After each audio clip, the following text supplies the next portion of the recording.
Check this thing out. This is a one-seater, and I was kind of around part of the time when they were doing some repairs and some upgrades and stuff to this thing. But man, when I first looked at it, I thought it was a one-seater, but no, look, it's actually a two-seater.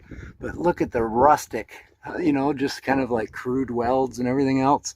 But that's what it was back in the day. And then look, there's the fuel gauge right there. So it's called wet wings. So there's fuel in the wings.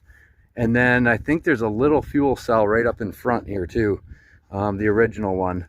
But a lot of new parts. Look at that. But the one thing I don't quite understand is why the carburetor's down below. It must just be so much air force just forcing the fuel up into the motor, which of course every other motor is the carburetor's on top, you know, and then just gravity just sucks it down in. So I don't know why that is, but anyways, yeah, check it out. Let me see. Okay, no, there's two spark plugs per cylinder. So you got one up there and one there. So okay, so it's what is that? Oh, so it's just a four-cylinder. So you got two here. Here's your exhaust. Here's your intake.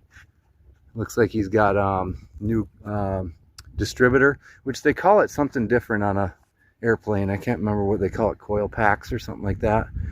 But look at that thing. I think this is from the 60s. But and then the suspension is real crude.